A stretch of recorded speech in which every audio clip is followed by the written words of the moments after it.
আসসালামু আলাইকুম। আশা করি আপনারা সবাই ভালো আছেন।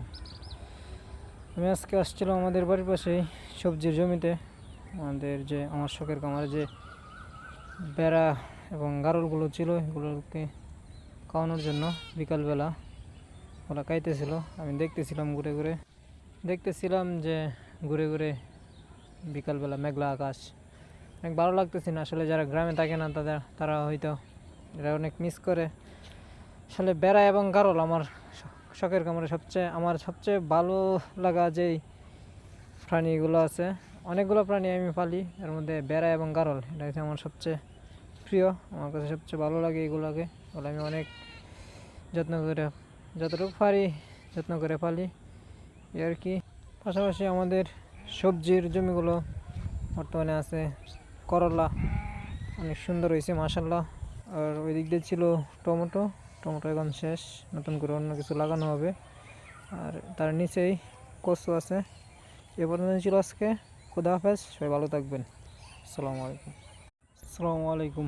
আশা করি আপনারা সবাই ভালো আছেন। আমি আজকে আসছিলাম আমাদের বাড়ির পাশেই সবজির জমিতে।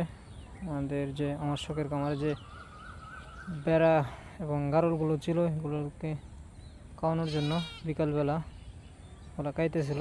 আমি দেখতেছিলাম যে ঘুরে ঘুরে বিকালবেলা মেঘলা আকাশ অনেক ভালো লাগতেছিল। আসলে যারা গ্রামে থাকে না তারা হয়তো এরা অনেক মিস করে।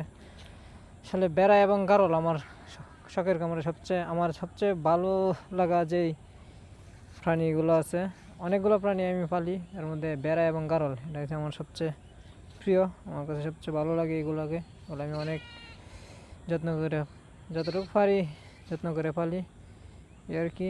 পাশাপাশি আমাদের সবজির জমিগুলো বর্তমানে আছে করলা, অনেক সুন্দর হয়েছে মাশাল্লাহ। আর ওই দিক দিয়ে ছিল টমেটো এখন শেষ, নতুন করে অন্য কিছু লাগানো হবে। আর তার নিচেই কচু আছে। এ পর্যন্ত ছিল আজকে। খুদা হাফেজ, সবাই ভালো থাকবেন। আসসালামু আলাইকুম। আশা করি আপনারা সবাই ভালো আছেন। আমি আজকে আসছিলাম আমাদের বাড়ির পাশেই সবজির জমিতে। আমার শখের খামারে যে বেড়া এবং গারলগুলো ছিল এগুলোকে খাওয়ানোর জন্য বিকালবেলা ওরা খাইতেছিল।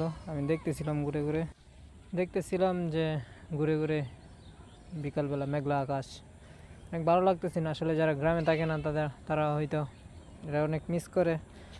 আসলে বেড়া এবং গারল আমার শখের খামারে আমার সবচেয়ে ভালো লাগা যেই প্রাণীগুলো আছে, অনেকগুলো প্রাণী আমি পালি, এর মধ্যে বেড়া এবং গারল এটা হচ্ছে আমার